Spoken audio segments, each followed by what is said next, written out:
When I look at our history, I realize that our history is not negotiable. It's not defined by slavery. It is a profound history, and we need to teach it in honesty.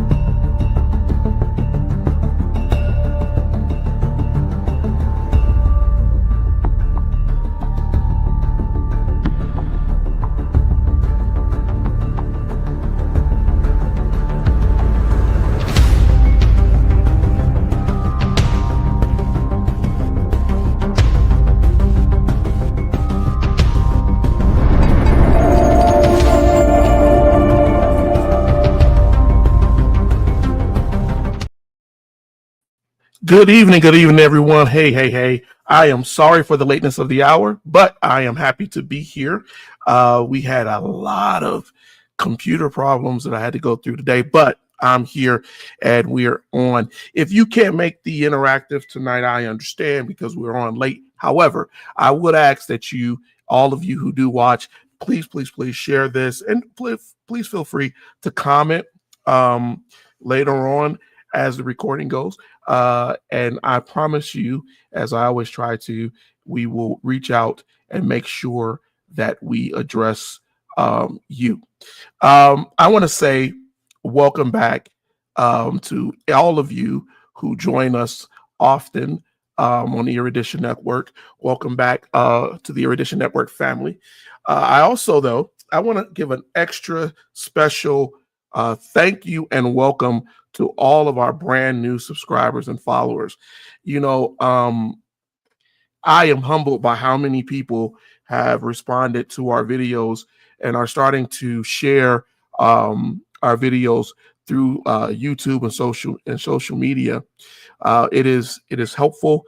We try to share facts, so doing this is very, very, very helpful for us, that you all go out of your way to share what we're doing. I know you're sharing because we had a record amount of people who joined us. I didn't even introduce myself. My name is Eddie K. Phillips, and I am the host and the CEO of the Erudition Network. Tonight, I want to kick off some things huge, but I just wanted to make sure that I thanked everybody for those thousands. Officially hitting that 1,000 mark is very important. Because that's not just a number to us, right? That's 1,000 people, 1,000 voices, 1,000 minds, 1,000 folks committed to learning the facts and passing on the facts of history and better living and going into things that we weren't taught in school, and building, a real community and having conversations about those things.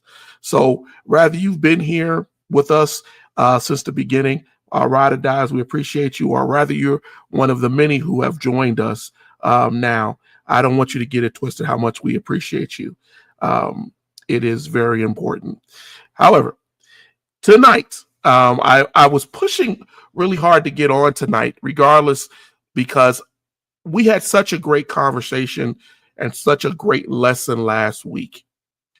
And I was not able to complete that lesson because there were so many things that we needed to talk about as we went through it. There was no way in talking about how Black people historically look at immigration to do that within just one episode. And so I wanted to make sure I got on tonight so that we could definitely cover it and kind of try to get through the other parts of it.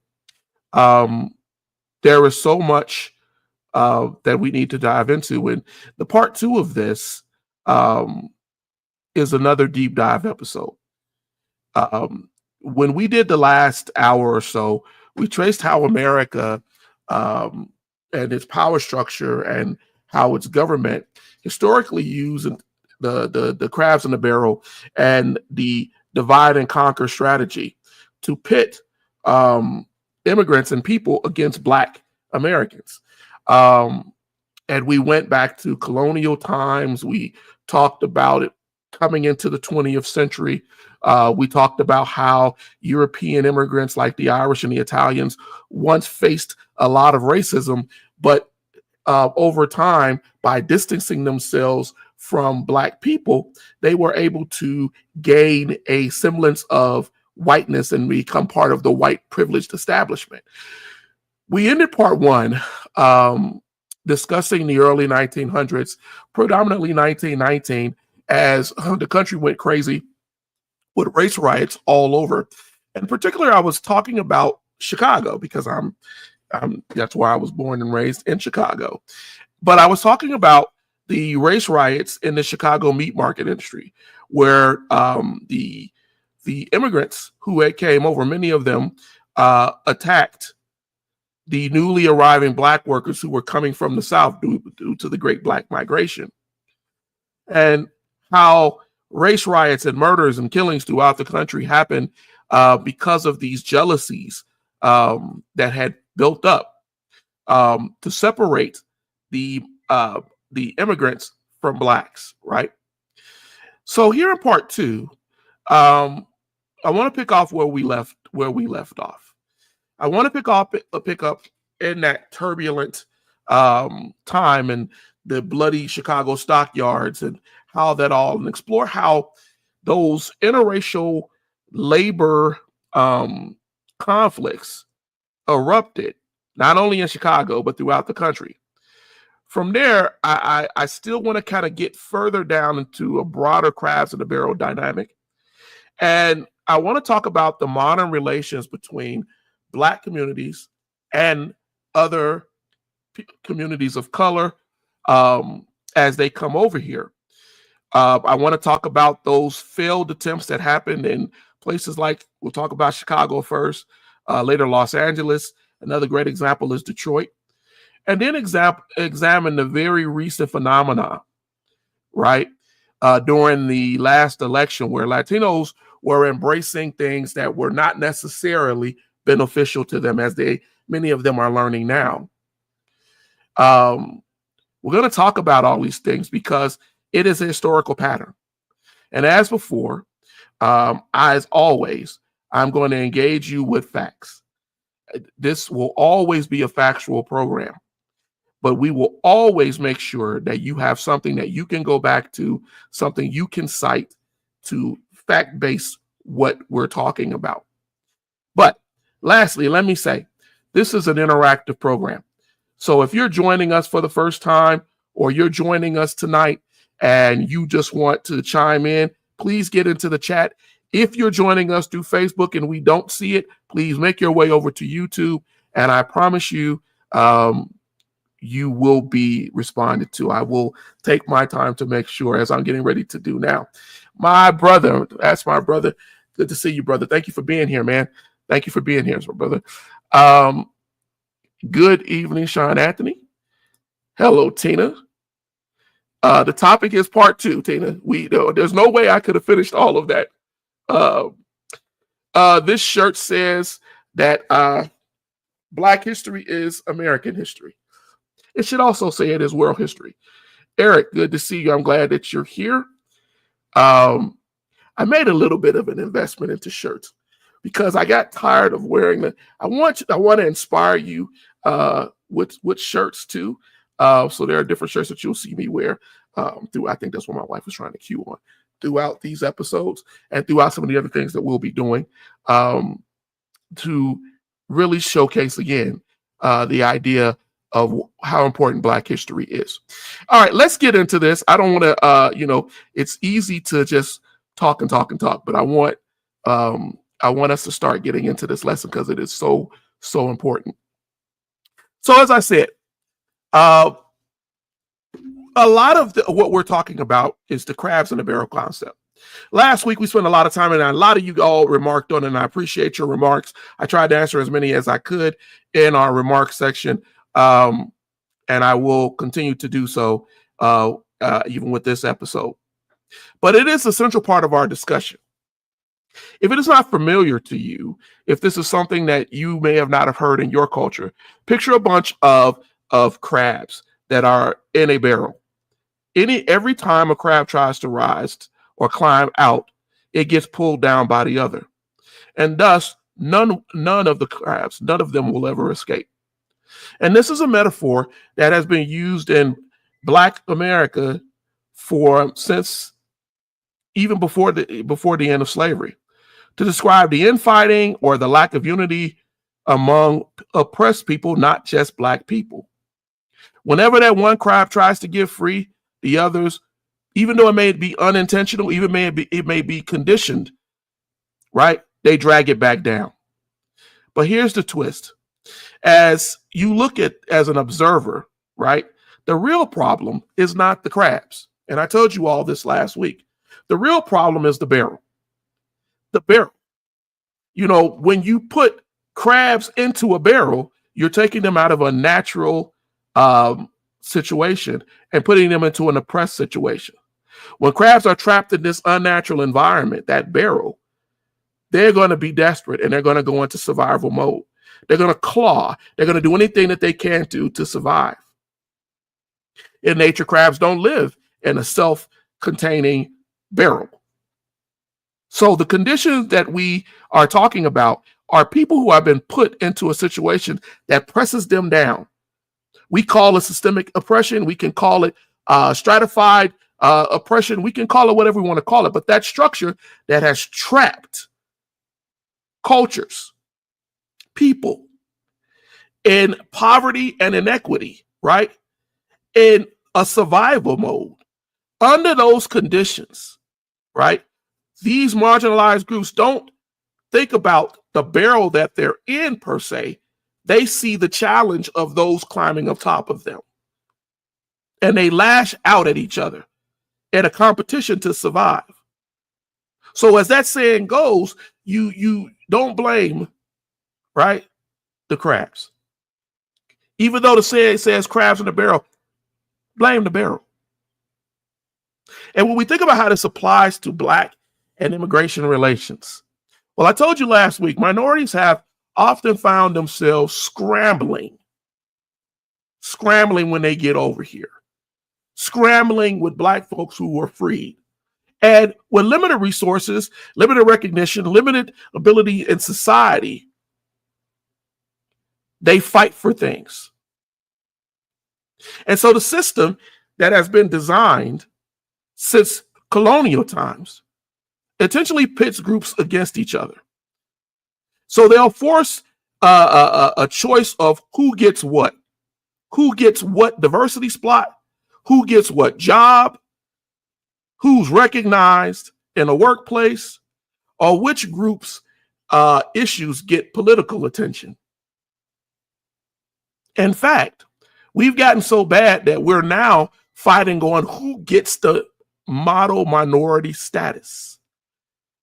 Do you get it because you're of your color? Do you get it because of your sex? Do you get it because of there are all of these things that have been thrown into it? And because we feed or press into this barrel, right? It can easily create mistrust and competition within these communities that removes us from seeing other folks as allies. And each group ends up fighting for scraps or fighting to survive, like those crabs pulling down on each other, instead of banding together to create a bridge so that all of them can get out. See, the tragic irony of that is that this infighting ultimately benefits the people who created the barrel. The guys who are going to cook those crabs or use those crabs don't really have to worry about the crabs getting out because they're fighting against each other. And that divide and conquer has been a tactic of white supremacy groups, of legal supremacy since the very beginning of this country. These are facts.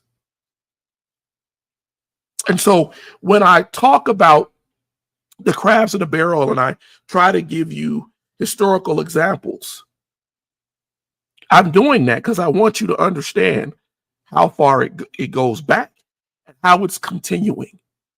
Someone in our comments last week said it goes beyond the Bacon Rebellion I spoke to you about last week. It does. It does.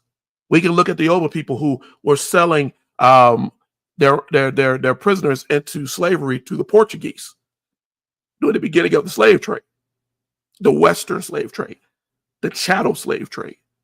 But not knowing that these people were being sold into chattel slavery, they could get more of a Eastern slavery motif where that's more of an indentured servant. Didn't matter. It was eventually used to oppress. But let's not go that far back. Let's start with the labor conflicts that I mentioned earlier. In the 19th century, right?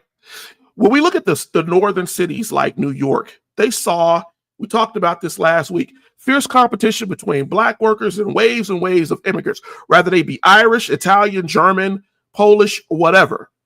They were often, Blacks were used as pawns, right, to infuriate these other groups. And I talked to you last week that during the Civil War in New York, during the draft riots of 1863, how that all came to a head and how it exploded when these immigrant white working class men and women, many of them Irish, so say I picked on the Irish a lot, but I gave you facts, who erupted in violence over the draft and fear that the newly freed Black people would take their jobs, would take their homes, would take their place. And for days, mobs of mostly Irish rioters lynched, beat, raped, burned, and killed Black people in the streets of New York, even going so far as to burn down a Black orphanage. We misconstrue the numbers, but we know that by estimates, maybe 1,000 Black people were killed. It was so bad that the Black population in New York dropped down by 20%. Many fled from that city to go to other places out of fear. Many went to Canada. And at the root of all of this, economic anxiety, as some historians will tell you, fear of draft, being waylaid to fight in the war. But those are misinterpretations. Because even though they killed some rich whites as they grew in power, their first targets was the cynical idea, murderous idea of killing Blacks. Because, see, before that, propaganda had stroked the white workers' fear, these immigrants' fear, that they would take their jobs, that they would undercut their wages. I talked to you about the longshoremen strike before that, and how the employers had brought in Black workers as strike breakers, and how the white strikers viciously attacked and beat Black men rather than allowing them to be able to have a job, even though they were getting paid cents to the dollar. Because, see, in their twisted logic, their manipulated condition logic, they were seeing that even slavery, the ending of slavery, was a threat. And they were using these immigrants as foot soldiers by telling them that the Black people would flood the labor markets, that they would take their jobs. Meanwhile, the people who created the barrel, the rich whites, actually benefited from all of this infighting. They were able to have lower immigrant wages. They were able to get more work for less. And that's the divide and conquer that Blacks continually have had to deal with. And why many of them, even from throughout history, why we question aligning ourselves.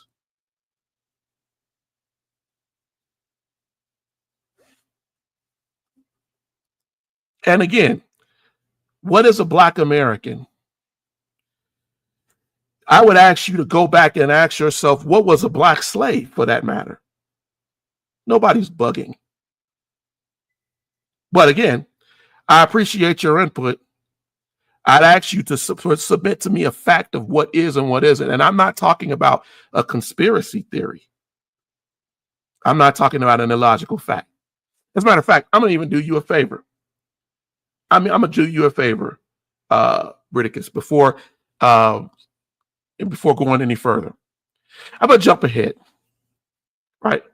Let's jump ahead. Let's come to modern time. Since you don't know what a Black American is, you don't know what a Black person is. You're lost in that. Hey, if you go forward out of slavery, out of the Civil War, and you come to like World War I era, and you'll see a similar pattern on a national scale. These are facts. In 1917 and 1919, the United States was going through a racist, violent streak in the cities. Attack on Black Americans, not brown, not white, Black Americans, right? Who were competing, or should I say they were perceived to be competing, coming out of Reconstruction, right? Out of Reconstruction. You're construing two different things, my brother. You're talking about when people came over here and not the systematic oppression of where we are right now. Stay with the focus on what we're talking about, and I think you'll understand. Attacks on Black Americans who are competing, right? And so while you're sitting there telling me when they came over here, I'm talking to you about 1919, when at least 25 cities, on average, saw major race riots. If you're an African American, a Black American living in this country, and you are the child of slaves, those were your ancestors, then you will know that your family went through this period of time. One infamous case, right? The East St. Louis massacre of 1917, before 1919. East St. Louis in Illinois was a factory town, right? Where employers had started hiring people who were migrating, Blacks who were migrating from the South. And they did it to replace white workers, many of them German, many of them Irish, who were immigrants. And they had went on strike, right? Many of them had gone on strike because they felt that too much work was being left on them. Because remember, 1917 was the beginning of time of World War I. And so there was this huge anger of, yeah, we need extra workers and we would like that. But the whites bought in the Southern Blacks to be workers as strike breakers. And what happened? In July 1917, white mobs ambushed and slaughtered Black workers and families in East St. Louis indiscriminately. They used bats, they used knives, they stabbed, they beat, they shot people in the streets. They burned down Black neighborhoods while he's talking about whatever he's talking about. Right? This is not that long ago, just a little bit more than 100 years ago. They attacked men, women, and children. It is estimated that 6,000 to 10,000 Black residents were driven out of their homes in terror. Folks who had left the South in terror were then driven out of their homes in the North in terror. And the official death toll will probably never be known because it was hidden. Only 8 white people were said to have been killed. Some of them in the process of defending Blacks. And what set this off? White labor resentment, immigrant resentment of Black workers being hired to help them in the factories. A heightened racial hysteria put in by a racist president, Woodrow Wilson. And this idea that in order to separate yourself from blacks, you had to do something against them. The East St. Louis riot was so bad, that when the NAACP organized a protest march on Fifth Avenue in New York, crowds were silent as signs passed saying, make America safe for blacks and for democracy. Make America safe for our sons, brothers who are coming back from the war. I will not get into, and Bruticus, you can get on and say whatever. I deal with facts here, my brother. And as my wife often tells me, I won't be distracted by foolery. I appreciate you. I love the difference in opinion, right? But I'm not going to, because if you actually were to get my book, I talk about blacks beyond 1500. But that's not the discussion tonight. That's not the discussion tonight. Feel free to join us when we do those discussions, and I welcome you. I don't know I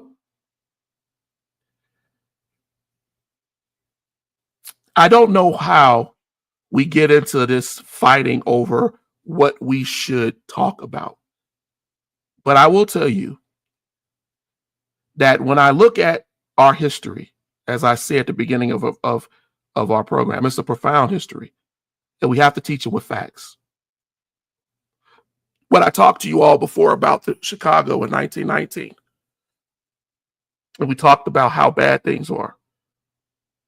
Chicago had a huge Irish, Polish, Italian community. And that while everybody was off to war for World War I, thousands of Black Americans from the South migrated to that city to take industrial jobs. Jobs and housing were very scarce. No, Bruder, because I'm not calling your knowledge foolery. I'm saying that you are talking about something that has nothing to do with what we're doing. And in doing so, you are participating in a thing that happens with historical debate. A foolish thing where we do, that's the foolery, where we try to distract from the actual history that people should learn by giving them something that we think we know and not providing a fact, right? And I think that when we do that, you distract. But we're not here to do that tonight, right? I want to talk about this because we're having a problem in this country right now that has been repeated. Jobs and housing were scarce in 1919 in Chicago. And segregation in housing made Black newcomers very, very conspicuous. They were a threat, right? And these same immigrants who had came over, the Irish, the Polish, the Italian, those racial tensions caused murders that I will tell you, because there's probably a lot of people from Chicago on right now, right? That were misinterpreted right now, who don't know about the riots that went on in Chicago. And you're talking to me about something that I talk about a lot, stuff in 1500. And we don't stay on that because, see, when those white and Black people were fighting each other on the south side of Chicago, which is predominantly Black now, but it was adjoined to the stockyards and the meat packing plants and all of this stuff that was going on. But they went in and murdered Black people simply because they were working. And by the time the Illinois National Guard even came to try to stop it, it is estimated that 500 Black people were injured with probably about 100 dead. Thousands of black families' homes were burned. This is in 1919, not 1500. And an investigation later showed that many of the white gangs that were involved were part of those ethnic athletic clubs that I talked to you about, the firemen clubs. And I'm going to tell you something that you don't know. One of the Irish clubs that was involved in beating and lynching and murdering black men, women, and children, the Irish club to which a young Richard J. Daley, Sr., who became a future mayor, he belonged to one of those clubs. So it shouldn't surprise you later on, years later, in the 60s, where he sent the Chicago Police Department in to beat people during the Democratic National Convention. But I digress. The Chicago riot was an essential point to make tonight because that race war among working class white immigrants showed that it wasn't just the South that was lynching and killing. It pit blacks against whites. It pit native-born and immigrants that were coming in to attack those white people to make their name and their fortune on the oppression of blacks. And what did it result in? Black people leaving those jobs. What am I saying? The fight wasn't just black and white. It was black citizens who, by definition of the Constitution, allowed and opened up the door for more immigration in this country. I told you this last week. It wasn't a black and white thing. It was a black citizen versus ethnic European immigrant who felt that the only way to get a foothold was to oppress those black people. And in the middle of that infighting, because of the picketing and the striking and everything, in the middle of all of that went on, the true beneficiaries, again, were the factory owners or the business owners who had manipulated the hiring practices, who had tried to get around the strikes and kept the workers divided to a point of violence and death.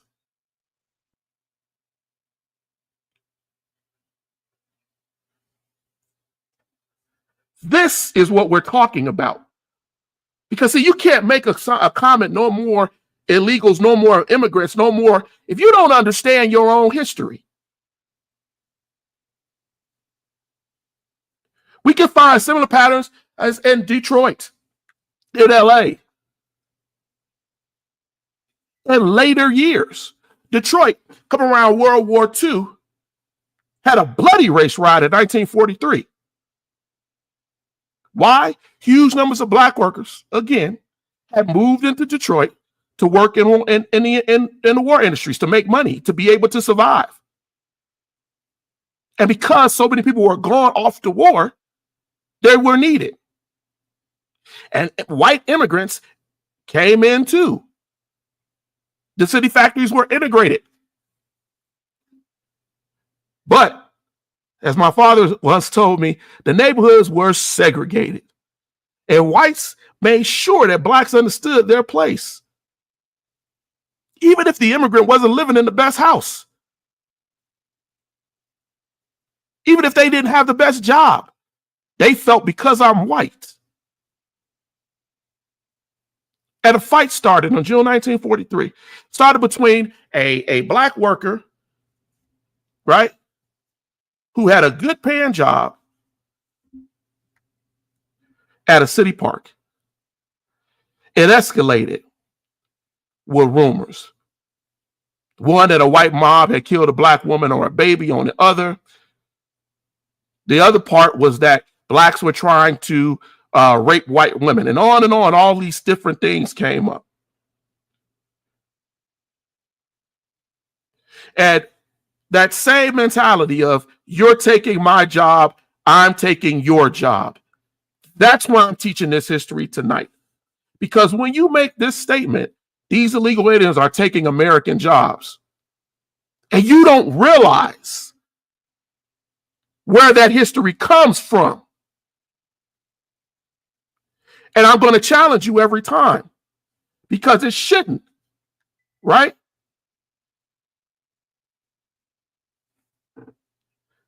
I'm not going to allow foolery, and I don't want you to be booted. So keep it respectful, and we will let you make your comments. But my point to you tonight is that because we can't understand our history, we're so busy saying things that don't have anything to do with what we're talking about. We're repeating it. That's why we're so divided. That's why Black people have to question, right? Who do I support? That's why on both sides, it's crabs fighting each other like you're doing tonight. When in reality, why are you doing it? That conditioned pressure.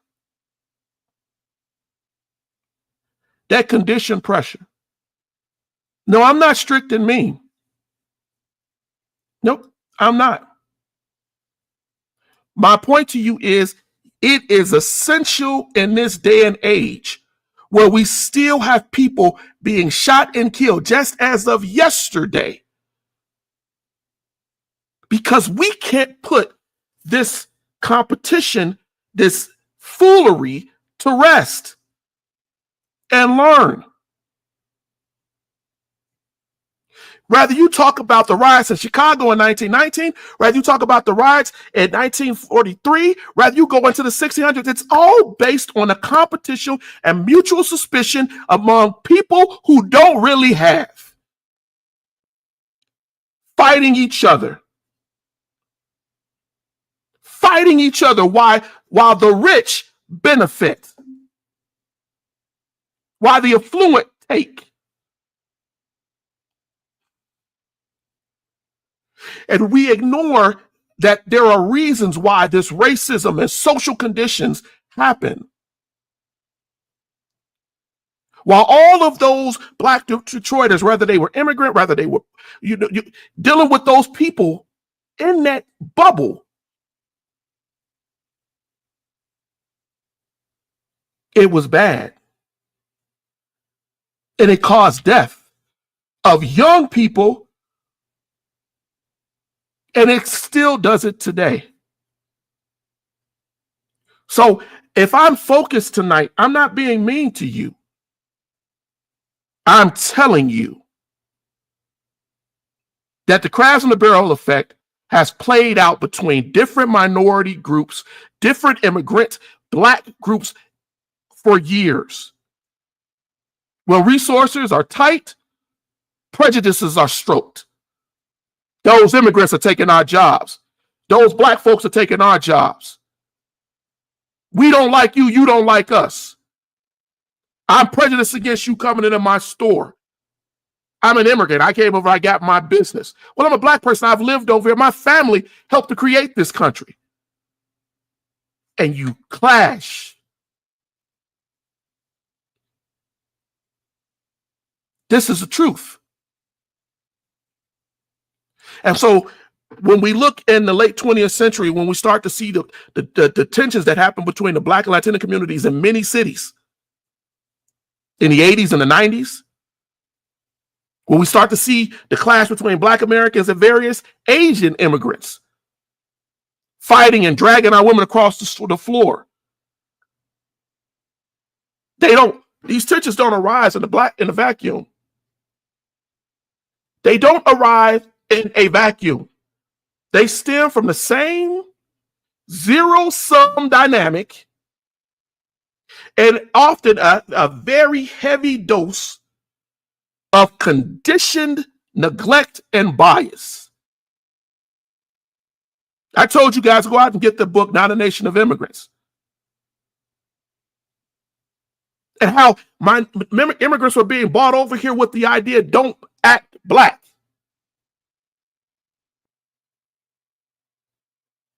This is real. Some of you all are talking about how old you are and how long, and I appreciate that you've been through these things. With this King, I was born during the Jim Crow era in the state of Louisiana. I remember the Color Water founders and sitting in the back of the city buses and still very stagnation in my state. Yeah, I'm a senior Black female and not a male. Young people need to stand up and be productive and not fall for the lies. Here's the thing. How can you not fall for sophistry? How can you not fall for lies if nobody ever teaches you a fact? If you could get on social media like TikTok and Instagram and be fed in a reverberation, in an echo chamber where people tell you exactly what you want to hear, but don't give you the hard, cold fact. I'm not telling you that there hasn't been tensions between immigrants and Blacks. I'm giving you the history so you understand that this is not new.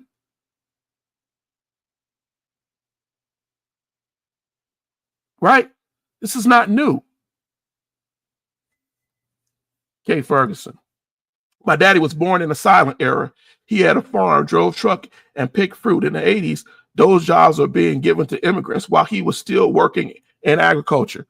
And again, that's what we're talking about tonight. That's what we're talking about tonight. How they play us. In the 80s, when those Korean immigrants came over to Los Angeles, they were given the ability to open up small grocery stores and liquor stores in Black neighborhoods. They were used to sell those 40 ounces into the perishable groceries that barely were current and all of that. The larger chains, the bigger grocery stores, they moved out. And the economic disparities and cultural misunderstandings led to mistrust on both sides because, see, the Koreans were being told, you got to watch these Blacks because they'll steal and they'll do all of this. Right? And some Black residents felt that the Korean store owners treated them with suspicion and that they were price gouging inferior products to the community. And they were. And so this created this aggression. But who gave them the stores? Who put them in there? Who put them there? And then in the 80s, going into the 90s, we start having these flash point occurrences. We start having more and more things going against each other. The Korean, who just about 50 years before wasn't even allowed in America.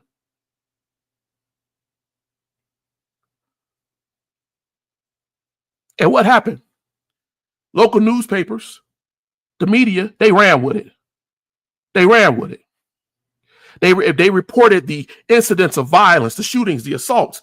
They blamed Black people for the attack on Korean merchants. But they very rarely looked at what the Korean merchants were being used to do. And now I'm going to get to the most painful of which some of you should know. The 1991 killing of Latasha Harlins in Los Angeles. That 15-year-old Black girl who went into a Korean-owned store just simply to buy orange juice. And a storekeeper, he accused her of stealing $1 orange juice. They started to argue. Latisha had money in her hand. She was trying to give him the money, but there was an argument. She turned to leave. The juice was still on the counter. And the Korean, pulled a handgun and shot the girl in the back of the head and killed her because of the tension. And though the community was outraged and everybody, it was an unjust killing, they let that man off, the Korean store owner, with a slap on the wrist I'm sorry, the woman. I always forget because my mind goes to a man, but it was a woman who did this. And she was given probation and she was let off.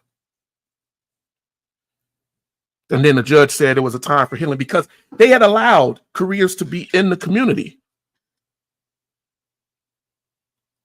to do this, to create this tension.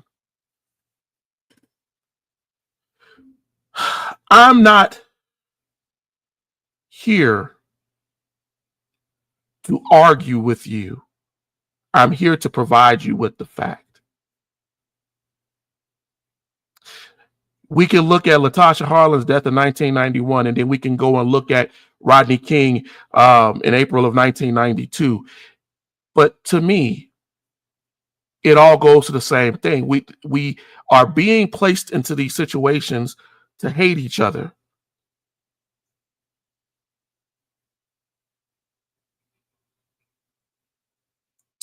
It was a Korean lady, Soon Ja-doof. And I didn't want to say her name. But yeah, I'm very much aware of that history.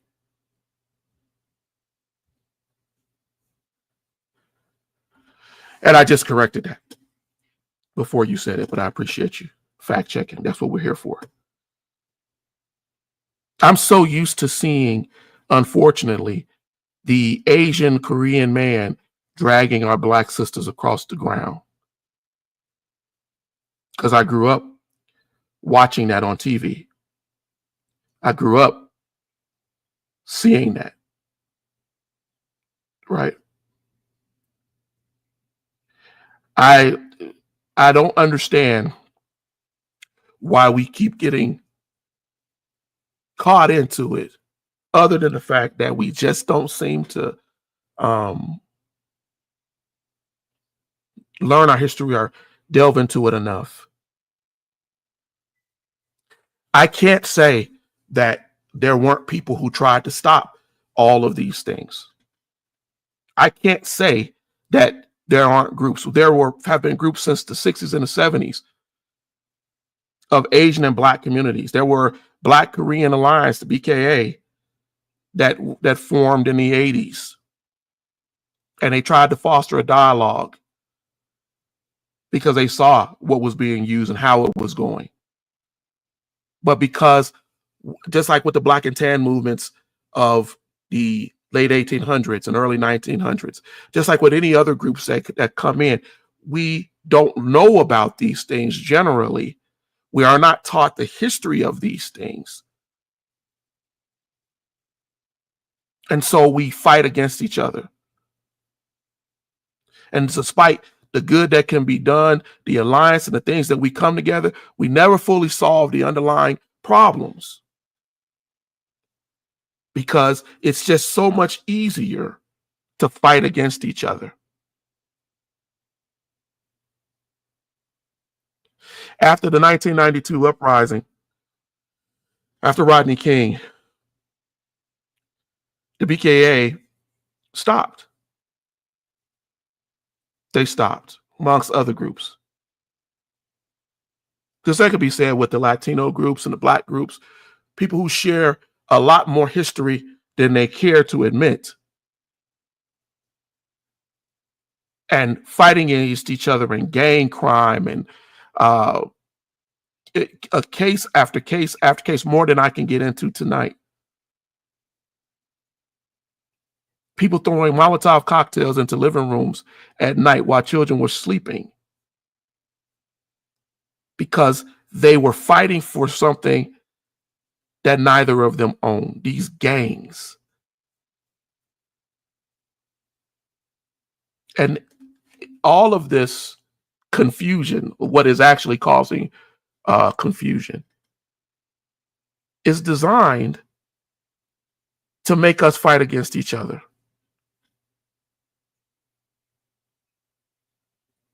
In Miami in the 80s, there was a tension between African Americans and Cuban immigrants. That's important because of how often the Cubans vote against even their own best interests.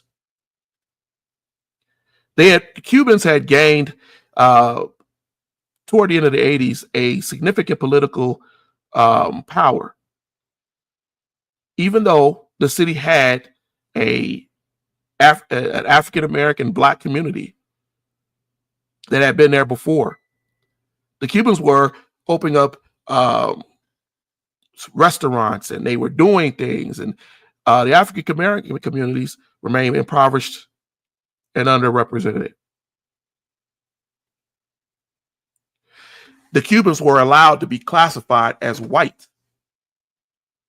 or Hispanic white. And by many, they were seen as white, so that they didn't have to enjoy or feel the same strains of Blacks. And so then what did they do? Just like many other immigrant groups, they started to terrorize Blacks.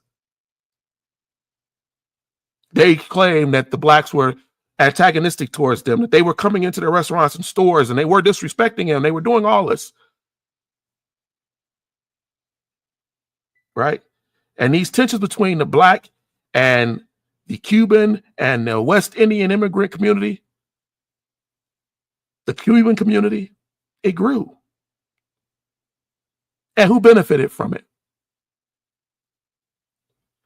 The whites who wanted to go buy up those impoverished Black communities and gentrify them,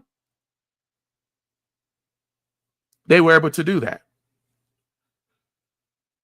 Cubans then started to see themselves as Hispanic white. I told you last week, the reason why a lot of them want to be seen as white is because when they are bought over, right? When people come over, even some Africans, they're told that you are not Black. You don't want to be Black. All over the world, if you have been blessed enough to be any part of the world, I have been in the military, you will see the understanding that some cultures have of Black people, Black Americans. This is pushed, and I said this last week, all over the world. All over the world. Anti-Black racism is a globally propagated phenomenon. That's just the fact. That's just the fact. Many immigrants come to the U.S. with their own prejudices that have been influenced by colorism in their own communities, colonial era attitudes, the things that were pressed on them, and almost all who come over quickly learn in their studies for citizenship the racial hierarchy in America. And they understand that Black people are at the bottom. That's not an exaggeration. It's a fact. Sociologists have noted that non-Black immigrants immediately distance themselves from African Americans to assert that they're not like those people. If they're darkened skin, Colombian, Cuban, Puerto Rican, they hope to gain favor with the white majority to get a business, to get someplace by disassociating with the Blackness. That is a great question. Why do they love us when we travel? They break their necks to be close to Black Americans in other countries, because one of the things that they're also taught, my wife talks about this, is that we will spend money. They're taught, right, that I remember being over in the Middle East, and one of the guys I met in the Middle East told me, he said, we love Black Americans. He was raised over in the Middle East, but he spent about 10 years in the United States as his father was studying for school. in Chicago, no less. And he said, you know, we love you all, but we don't understand how you allow yourself to be treated that way. And I said, well, you think we foolish? You say you act foolish. So again, getting back to the concept of what we're talking about tonight, this mistrust is not a mistrust. It's built on historical validation. We've been here centuries. Let's think about that. Centuries fighting for rights, getting rights that actually benefit the newcomers, that removed systems that would not allow them into the country. But instead of aligning with us, instead of saying that they're looking out for us, they are looking down on us.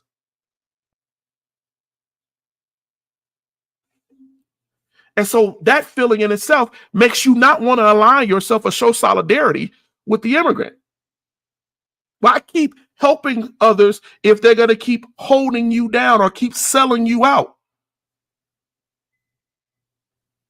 You saw people all throughout social media talking about when the black people are going to come in and help. No, they've helped enough. That is how that feeling feels. And my job tonight is to give you the historical background of it and to teach you that. Right? To teach you that so that you understand your history in it and can look at it when you're talking to some of these folks who may want to listen. We do not want to paint with a broad brush and say everyone. We can only give you the history and understand why I am a little hesitant to go run beside you into fire when I don't know if you're going to stand beside me or desert me. When I don't know if you really understand what the concept of cross-community solidarity means. We have done a lot. If I go back and I look at Frederick Douglass, right? In which he said, I know no right of race superior to the rights of humanity, who tried to see everybody as together. Who said we wouldn't want them to be treated as we were. Let them come. When talking about immigrants, let them come become Americans. That's what Frederick Douglass said.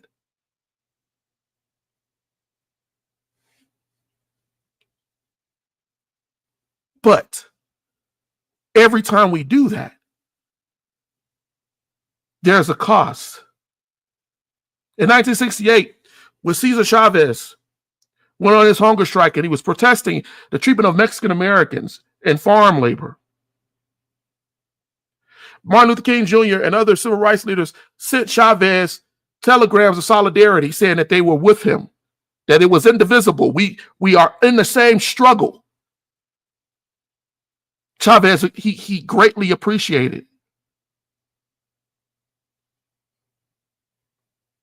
The Congress of Racial Equality, CORE, and SNCC, they joined in and wanted to help Japanese Americans in favor of helping Native Americans. Black people have always tried. They've always tried. Because, see, the common enemy is ignored while we're looking at that which is in front of us, that has been put in front of us to disenfranchise us, to make us see something that's not.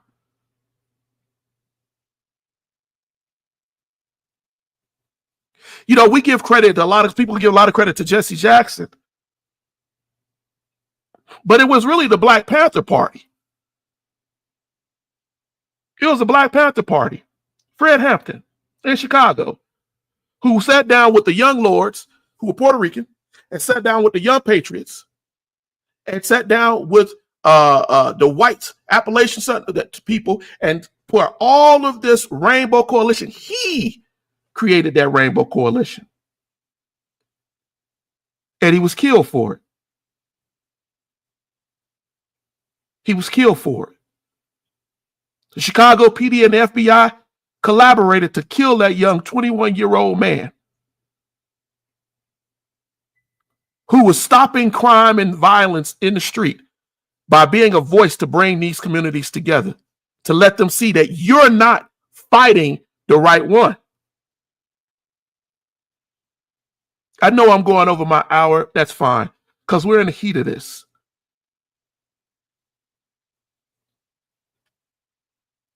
We have always tried to bring a coalition together. Chicago, Detroit, LA, New York. Even when we were being mistreated. Even when Black residents and Arab American store owners were fighting with each other and the Koreans were fighting with each other. And I remember during 9/11, someone said, well, why are they burning? Why are they tearing down these stores in the communities where they had Arabs? I didn't do anything, but then I had to explain to an Arab store owner. I said, here's the thing. You are leaning on Black people who come to your store every day, who buy your products in your store every day because they can't get out to the other grocery stores. The older Black mothers and grandmothers who went to your stores. And how did you respect them? Maybe they would have stood in front of your store. Maybe they would have said, no, don't attack this. But you treated them like they were the other. You didn't recognize that both communities were being victimized until you felt the victimization on point. You didn't care that you were making them to feel as if they couldn't shop in their own communities when they live right down the street and you knew it. When you made it feel like they were going to come in and rob your store. But these were customers who came in every day. Not the white people that you were caveating to, that you were going along with.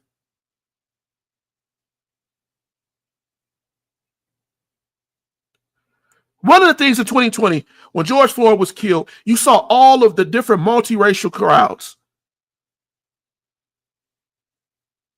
Because see, what happened is the children of immigrants who participated in those Black BLM marches, they started to recognize that anti-Black racism is an injustice.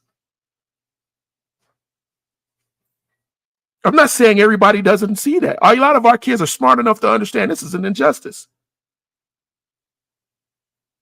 And so what do we have to do?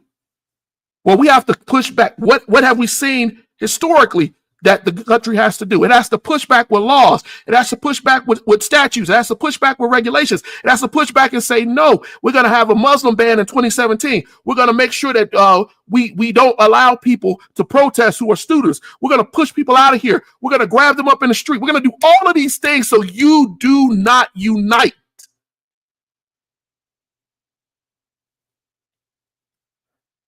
And while you're fighting each other, or where you're supporting these things for political reasons, for sectarian reasons, people are suffering. And in turn, you're going to suffer.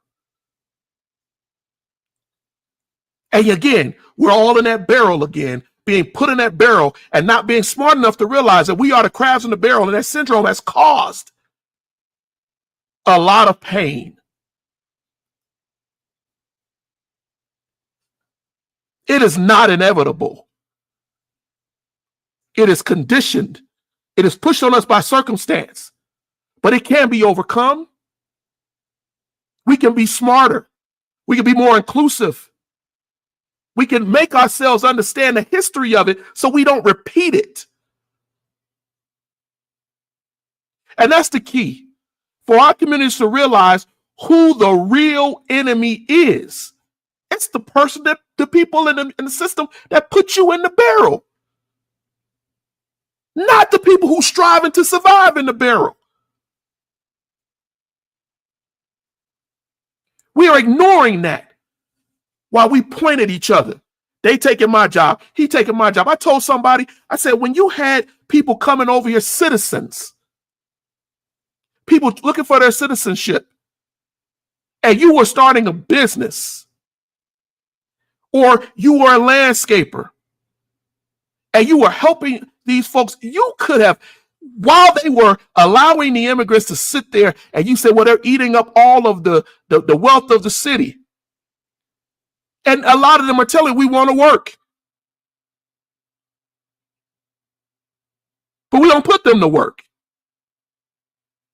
But the white infrastructure for decades did. That is why we have an illegal alien problem. They allowed them to come over, and they used their legal status to, just like they use blacks against the Irish, they use their legal status to keep them as indentured servants. But we don't see that. We argue with each other, and we say, yeah, that's good. I'm going to ask you all. You can write it in here tonight. You can put it in here later on. How have you personally seen or experienced this crabs in a barrel effect in your own life? Maybe it was in your workplace. Maybe it was while you were in school. Maybe it's in your community. How many disadvantaged groups have you seen being played against each other? How does it make you feel to see them played against each other? Have you ever wanted to bridge the divide? Have you ever wanted to be that person and say, well, how do I fix this? I want to hear it. I want to hear what your stories are, your thoughts are. I want to know what your strategies are on how to create some kind of unity to stop this. Because we need to find the best way forward. And I gave you the reason of the root cause tonight. I gave you that. And if you sit here and tell me who has helped you when you are getting mass incarcerated, and you ignore the fact of how many multicultural groups are out here fighting to get those people out of jail, fighting and going to the jails every day to help those folks. Don't tell me people got paid to protest, because if you really went back and looked at the history of the SCLC, if you went back and looked at the history of SNCC, if you went back and looked at those of Urban League, these folks who put their lives on the line. Movement is about doing what is necessary to change minds. That is a talking point that you didn't create. You just threw out here because it makes you feel a certain way. And then this idea of separating yourself into being some other type of Black American. I'm proud of, if you want to call yourself a foundational Black American, boom, do that. But don't tell other Black people, other people in the diaspora, that they are not a part of you, because the very blood, the very DNA, the very genes that is in you is in them.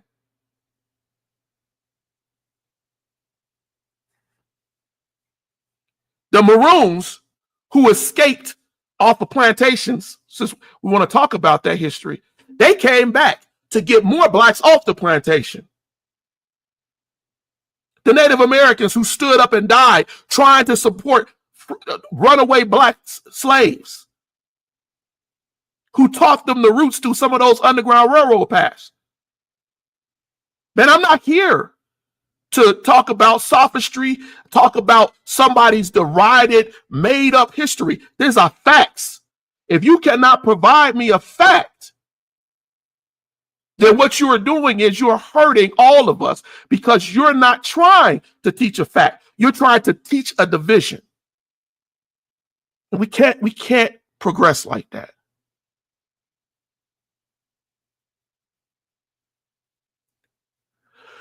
We got to do better.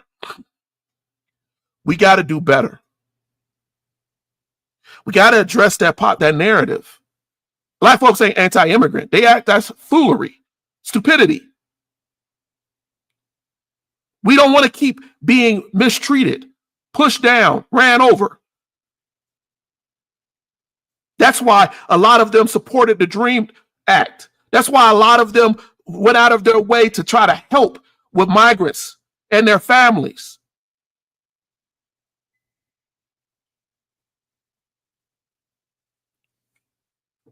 There is not an overall negative understanding, characterization of immigrants.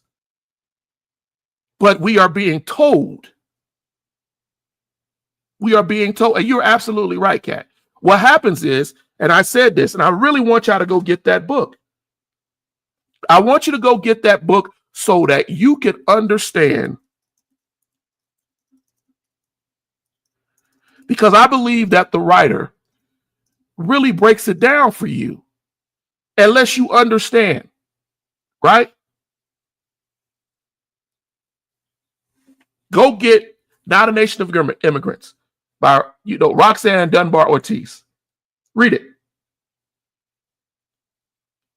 Go out and study. Don't come and just say a thing and thinking that it's supposed to be that way because you say a thing. Don't think that you can sit here and just say something. I go to prisons all over the country. I just went to a Zoom meeting, only FBA women and white women, about prison industrial complex reform. Are you only? No, I'm concerned with history. I am a historian, Ursa. That's what I am. My job is to present to you painful facts, whether you want to hear it or not.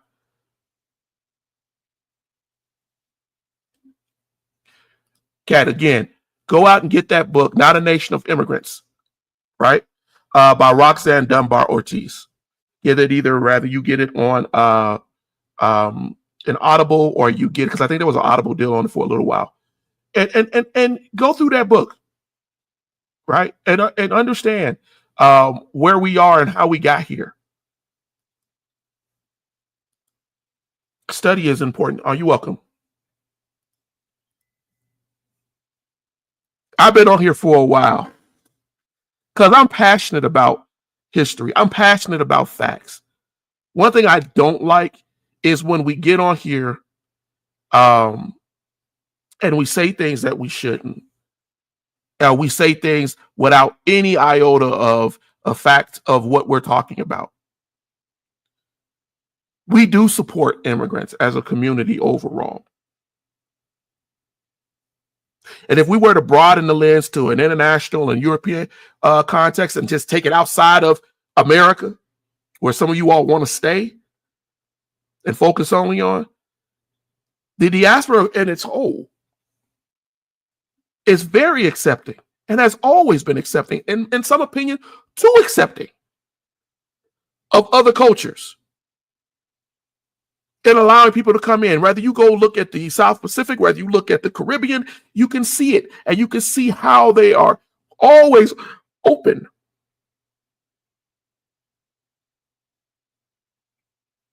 And we're everywhere. But the idea of pushing down on people of color is what we have to really focus on. Somebody asked, why do you say people of color?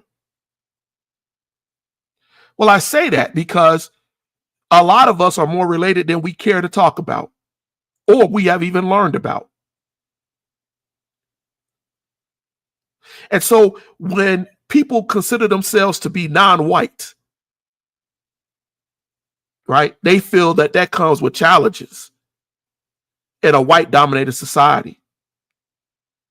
But the live reality is that not all people of color experience racism in the same way or the same degree. And because of that, they won't all band together. We actually see anti-Blackness in our own communities, people who are just as melanin skinned as us. And these same anti-Blackness mentalities have been globalized. The light-skinned Black over the dark-skinned Black. We have an internalized problem. And an existential, we have problems.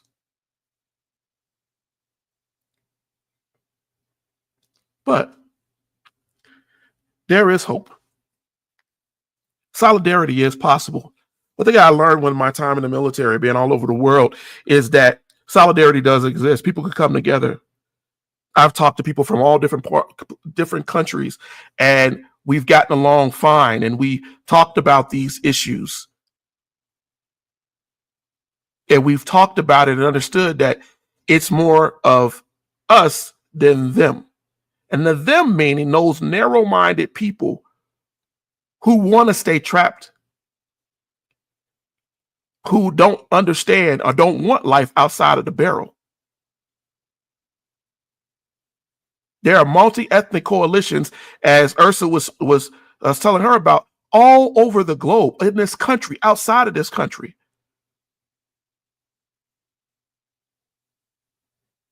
They're everywhere. And they're fighting for everyone. They're trying to bring us together. But while we have those who want to bring us together, we have those who want to divide. And we have to make a decision. We have to say we won't let them divide us. Not with these narratives, not with these fallacies. We're going to stand together against all racism. We're going to teach facts. We're going to delve into our history from the beginning of mankind all the way to where we are right now. And we're not going to take any sophistry. We're not going to take anybody's opinion based on a non-factual idea that makes them feel good, but does not create change.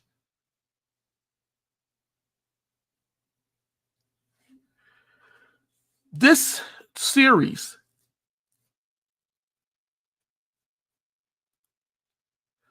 I agree. Overall, we're not the ones with this. We can't force the diaspora to join us, but we will push back in our own country. That's easier said than done. And it will always be easier. Unfortunately, it will always be easier to say. Ursa, I don't even know what that means right now.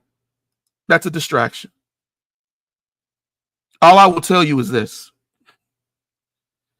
If you've been all over the world, then you know that there's unity everywhere. I heard you say earlier that you did something with white and black women. Outstanding. Awesome. I truly mean that. But anytime we teach a division, and we have to be careful of that, that is not based on a fact. Yes, because I appreciate your service. God bless you for your service.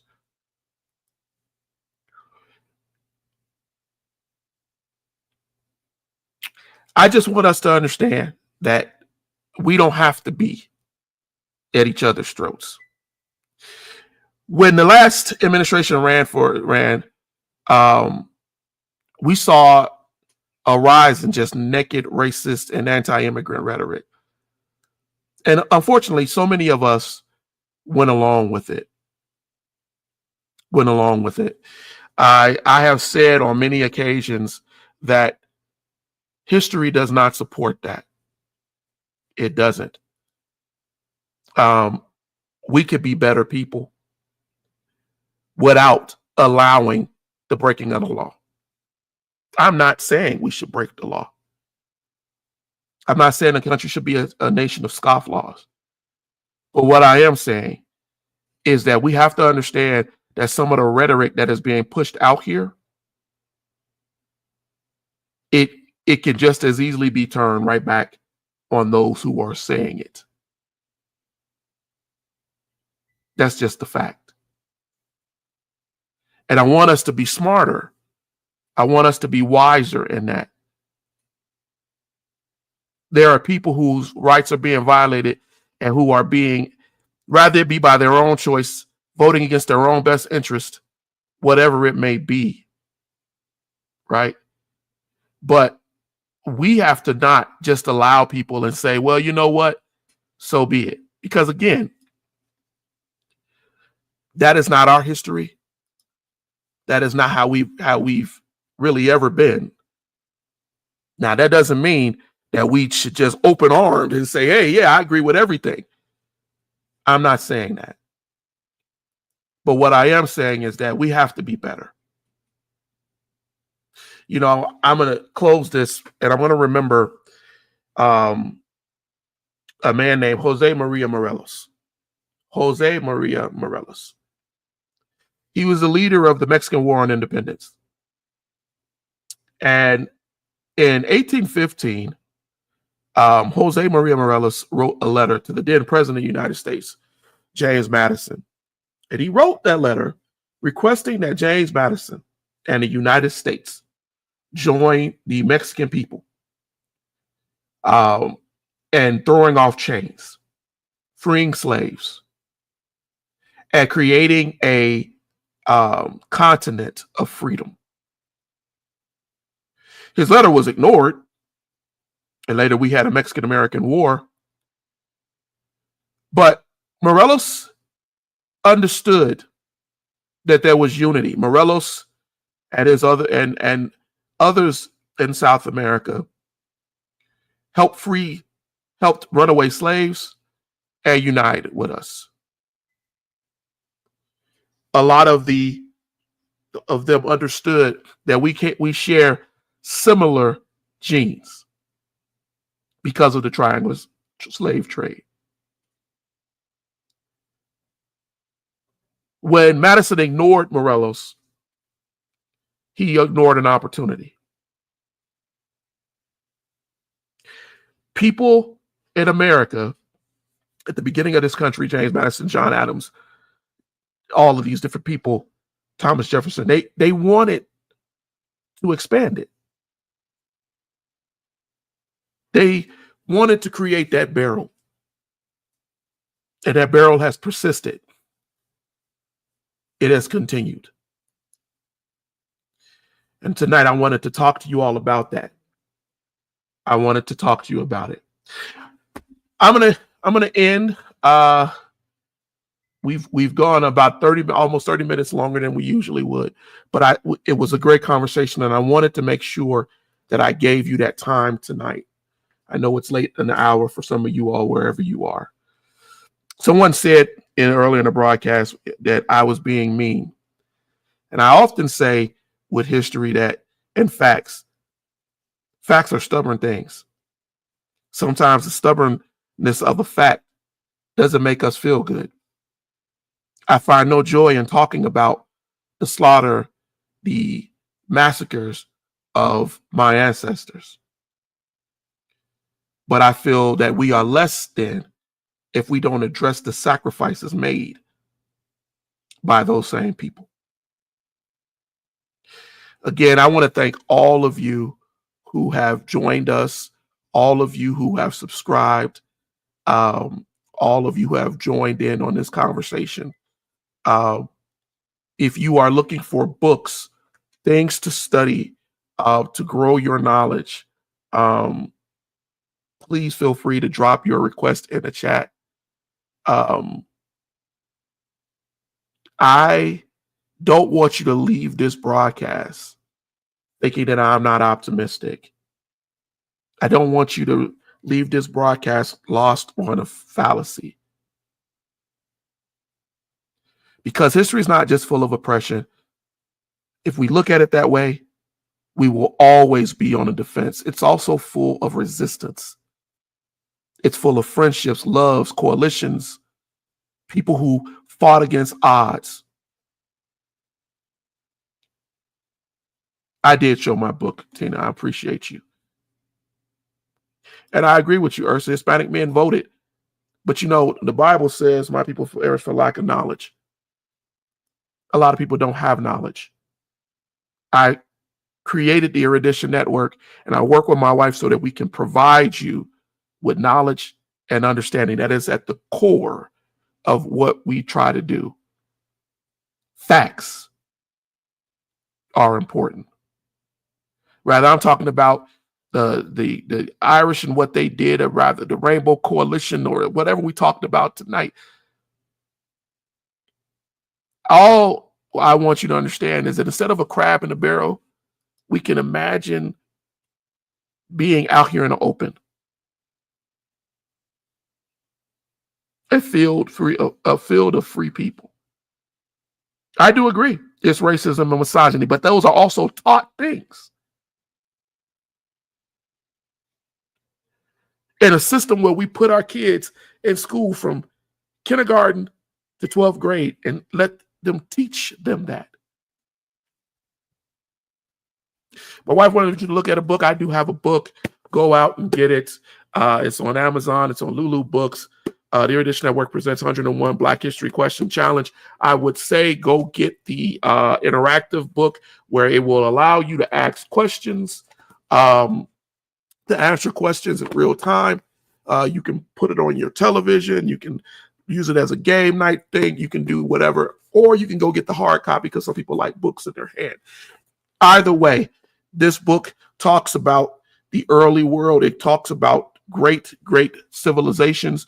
Rather, we're talking about Nubia, Kush, whether we're talking about the Nubidians, the Phoenicians, all of that. Feel free to go get that book, learn some knowledge. Someone said today, well, we're not talking about 1500. I talk about everything. If you go and look at all of the hundreds of episodes that we've done on Erudition, I think I've talked about early world, genetics, eugenics, everything. And with that, I want to thank all of you for sticking with me through this deep and sometimes, combustible conversation. This has been the Erudition Interactive Black History Podcast. I wanted you all to get something from tonight, and I hope that you do. You all make this a two-way dialogue, and I really do value whatever it is that you're saying, whether I agree with it or not. If you learn something today, or if you have a story or perspective that we didn't cover, please put it in our chat. Share the episode. Please share in our forum, or rather it be on social media, Facebook, YouTube, Instagram, whatever. I did not put up our banner, and I always forget to do that, and I do apologize because it slips my mind. But the Erudition Network Interactive does have a Cash App if you want to help us. That's what helps us with our cameras and everything, and my shirts and things that we buy for the show. All of these different things as we try to be better in supporting our audience. But until next time, I want you all to stay informed. I want you to stay blessed. And I want you to always go out and look for the fact. All right? You all have a good rest of your evening, and you be blessed. Ursa, thank you for joining us. I know you caught up late. I know it sometimes seems combustible, but I like that. Thank you for joining us. I really do appreciate it. And you keep doing great things on out there, for real. And if we can help to support that, let us know. All right. I'm out here, people. I'm out. See you later. Thank you.